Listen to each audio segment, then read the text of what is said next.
Baik, yang berikutnya, hak yang berikutnya adalah tasmiyatul walad bismin hasanin ka Abdillah wa Abdurrahman.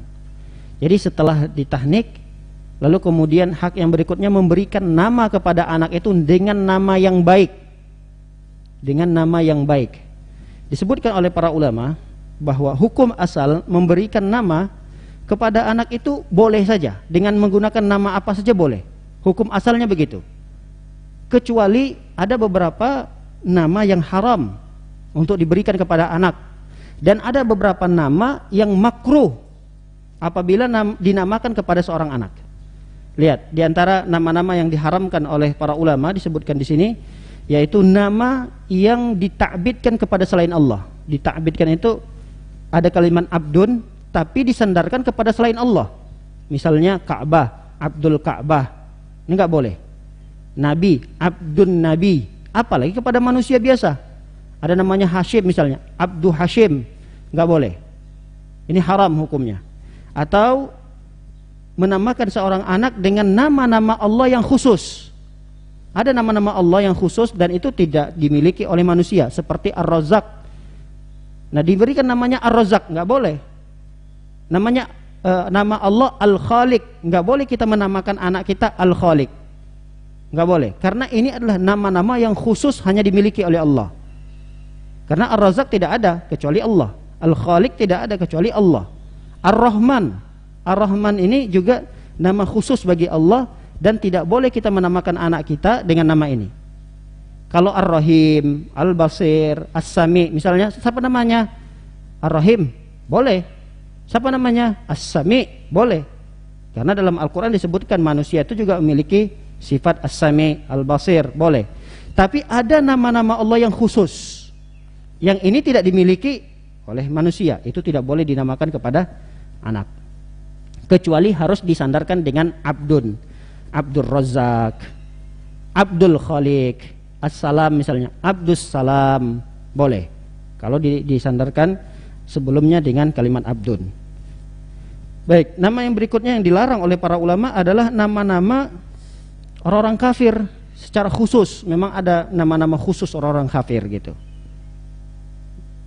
Nama-nama khusus orang-orang kafir yang memang itu menjadi ikonnya orang-orang kafir, tidak boleh. Tapi kalau nama-nama yang sama, ada nama orang kafir lalu dinamakan dengan, tapi nama orang kafir ini kalau dari bahasa kitanya baik gitu, bagus, tidak ada masalah. Yang tidak boleh itu, yang haram itu adalah nama orang kafir yang memang ikonnya agama mereka. Nah, ini nggak boleh, tidak boleh diberi nama kepada anak kita.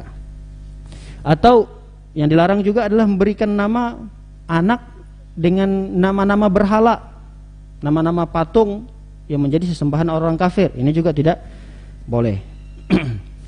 Ada nama yang dimakruhkan, makruh hukumnya. Artinya kalau diberikan anak dengan nama itu dibenci gitu, tapi tidak sampai jatuh kepada haram. Di antara yang dicontohkan oleh para ulama di sini adalah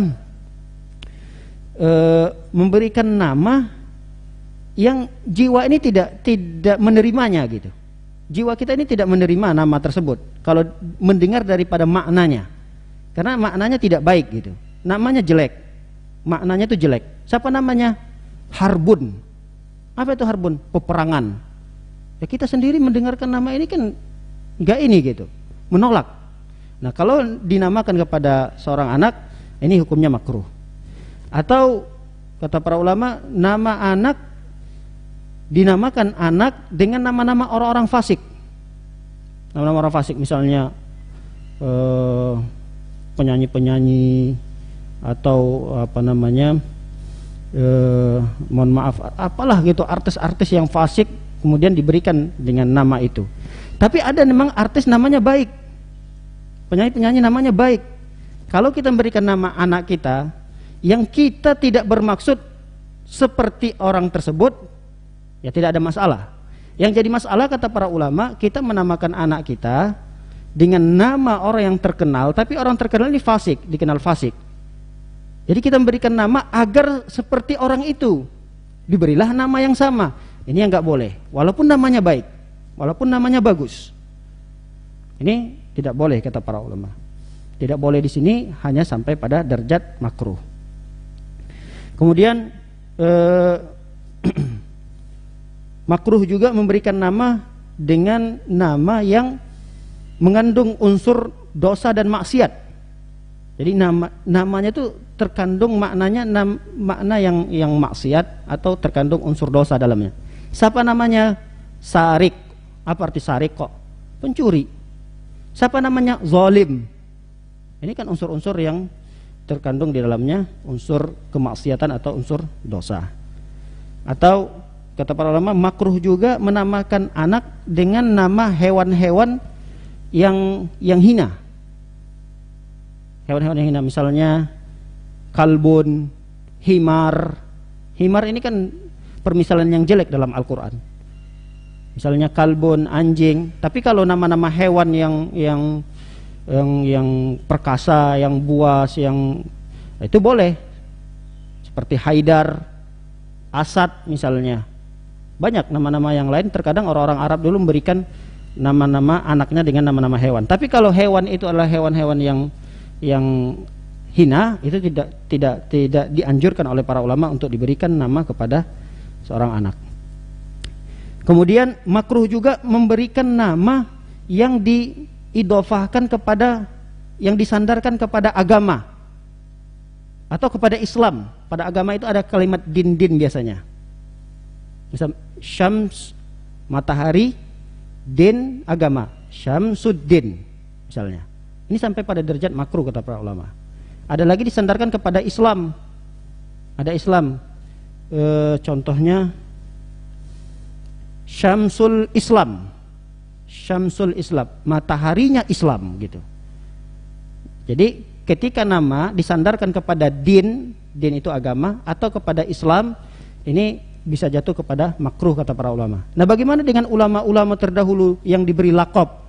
Bukan nama para ulama tidak memiliki nama itu, tapi murid-muridnya memberikan laqab, gelar, seperti Muhyiddin, seperti Syekhul Islam, seperti Taqiyuddin. Ini kan laqab itu gelar yang diberikan oleh murid-muridnya. Tapi para ulama sebenarnya menolak.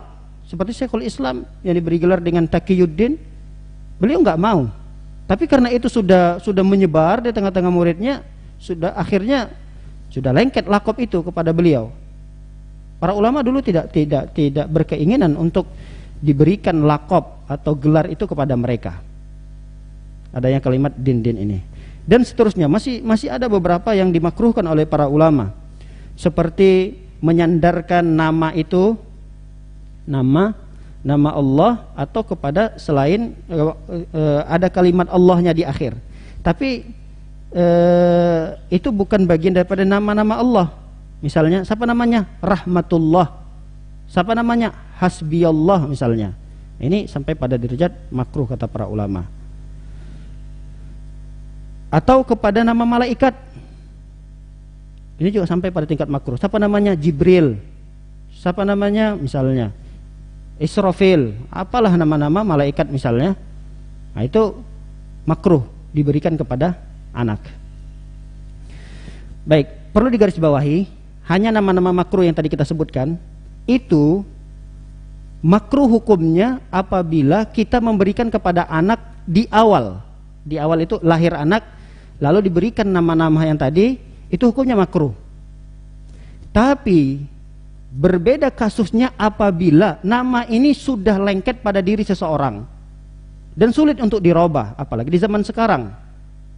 Apalagi di zaman sekarang akan sulit bagi kita untuk merubah nama itu. Maka kata para ulama tidak ada kewajiban untuk merubahnya. Ya udah namanya Syamsuddin, ngapain lagi? Nggak bisa mau dirubah, harus aktenya berubah, KTP-nya berubah, semua surat-surat berharganya akan dirubah. Ini berat. Kata para ulama, makruh hukumnya dengan nama-nama yang tadi disebutkan itu adalah awal daripada ingin kita menamakan anak kita yang baru lahir. Makanya harus diingat dan dilihat lagi apa saja nama-nama yang dimakruhkan oleh para ulama. Jangan sampai itu dinamakan karena anak kita baru lahir. Tapi kalau yang sudah terjadi, kata para ulama tidak ada kewajiban untuk merubahnya, khusus yang makruh. Tapi kalau nama yang haram tadi, mau tidak mau harus dirubah, walaupun tidak dengan surat-surat berharganya, yang minimal nama panggilannya harus berubah. Baik, para hadirin dan hadirat dimuliakan oleh Allah Subhanahu wa taala. Adapun nama-nama yang baik sangat banyak dianjurkan oleh para ulama. Seperti nama yang disandarkan kepada Allah yang menggunakan abdun. Ada nama-nama Allah gunakan abdun. Ini sangat baik sekali. Terkhusus kepada nama Abdullah dan Abdurrahman. Karena ada hadis khusus yang menjelaskan itu. Dalam hadis yang diriwayatkan oleh Imam Muslim, Rasulullah SAW bersabda, "Ahabbul asma'i ilallahi Abdullah wa Abdurrahman." Nama yang paling dicintai oleh Allah, lihat, nama yang paling dicintai oleh Allah adalah Abdullah dan Abdurrahman. Ini tingkatan pertama, nama yang terbaik, tingkatan yang kedua adalah seluruh nama Allah yang sebelumnya kalimat abdun. Apa aja nama Allah? As-Salam, Abdus Salam, Al-Malik, Abdul Malik. Ini tingkatan yang kedua, nama yang terbaik. Tingkatan yang ketiga, kata para ulama, nama yang serupa dengan nama Nabi dan para Rasul. Siapa namanya? Muhammad. Siapa namanya? Ahmad. Siapa namanya? Ibrahim. Siapa namanya? Isa. Boleh. Ini tingkatan yang ketiga, nama yang afdol ketiga. Loh, nanti semua nama orang sama. Gimana membedakan? Ayahnya. Makanya orang Arab itu namanya satu. Biasanya nama yang kedua itu nama orang tuanya. Namanya semua Muhammad aja nanti. Lalu bagaimana membedakannya Muhammad? Ada lagi nanti misalnya Muhammad Ibrahim. Biasanya Ibrahim itu nama ayahnya. Muhammad bin Ahmad, berarti Muhammad Ahmad biasanya seperti itu. Ini tingkatan yang ketiga. Tingkatan yang keempat, nama yang baik itu untuk diberikan kepada anak adalah nama-nama orang yang soleh. Tentunya orang soleh di sini adalah para sahabat. Kemudian nama orang soleh setelah sahabat tabi'in, atba'ut tabi'in, dan seterusnya. Nama-nama yang soleh. Ya, Abu Bakar misalnya, siapa namanya? Umar, Utsman, Ali, Tolha, Zubair. Ini sangat bagus untuk diberikan kepada anak-anak kita. Ada tingkatan yang rendah, yang kelima. Tadi kan yang pertama Abdullah Abdurrahman, yang kedua adalah setiap nama Allah yang disandarkan kepada Abdullah, kemudian nama Nabi, keempat adalah nama orang yang soleh, yang kelima, ini tingkatan yang kelima, setiap nama tapi mengandung makna yang baik. Biasanya nama-nama orang Jawa, nama orang Jawa yang ada, mohon maaf misalnya Santoso apalah, tapi memang maknanya baik, ya nggak ada masalah, silahkan. Nama-nama orang Jawa yang memang milik, dia bukan berbahasa Arab, juga tidak menyamai nama sahabat, tidak juga nama Nabi, tidak juga ada kalimat abdun yang disandarkan pada nama Allah, tapi maknanya baik. Nah, ini boleh, tapi derajatnya tadi yang kelima, boleh, tidak mengapa selama nama itu memiliki makna yang baik.